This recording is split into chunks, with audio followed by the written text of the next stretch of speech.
আরে আরে আরে, মুগ ডাল দেখে চলে যাচ্ছেন? ভাবছেন হবে মাছের মাথা দিয়ে মুগের ডাল? না, আজ বানাবো চিংড়ি দিয়ে মুগের ডাল। নিয়ে নেব একটা গোটা পেঁয়াজ, একটা টমেটো, কয়েকটা কাঁচা লঙ্কা আর ধনেপাতা। এবার এগুলোকে কুচি কুচি করে কেটে নেব।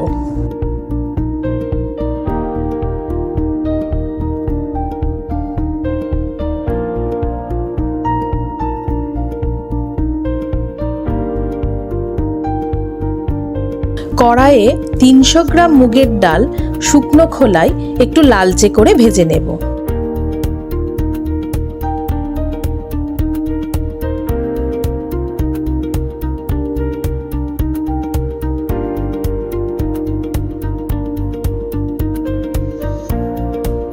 ভাজা মুগের ডালটা ভালো করে জলে ধুয়ে নিয়ে নুন আর হলুদ দিয়ে সেদ্ধ করে নেব।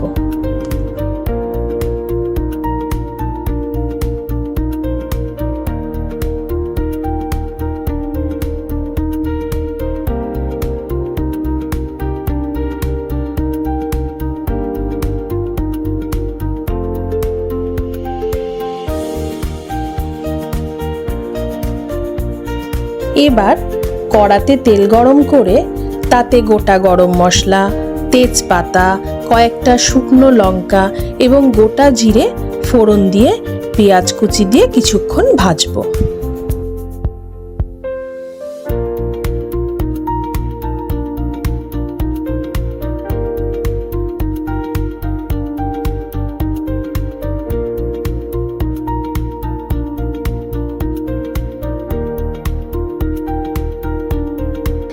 এর মধ্যে একে একে 3 চামচ পেঁয়াজ বাটা, 1 চামচ আদা বাটা, 2 চামচ রসুন বাটা, 2 চামচ হলুদ গুঁড়ো, 1.5 চামচ কাশ্মীরি লঙ্কার গুঁড়ো, 1.5 চামচ জিরে গুঁড়ো, কুচিয়ে রাখা কাঁচা লঙ্কা আর টমেটো আর পরিমাণ মতো নুন আর চিনি দিয়ে ভালো করে ভেজে নেব।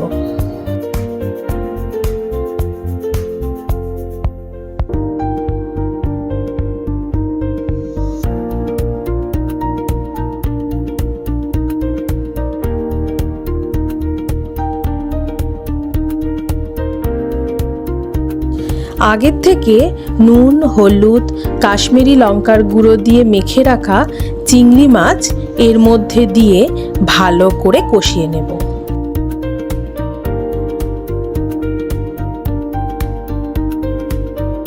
বেশ কিছুক্ষণ কষানো হয়ে গেলে সেদ্ধ করে রাখা মুগ ডাল দিয়ে দেব।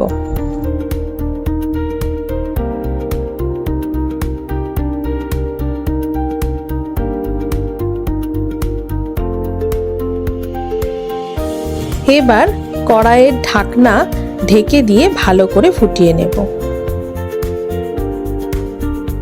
5 মিনিট পর ঢাকা খুলে ওপর থেকে ঘি আর ধনেপাতা কুচি ছড়িয়ে গ্যাস বন্ধ করে আবার ঢাকা দিলেই হয়ে গেল চিংড়ি দিয়ে মুগের ডাল।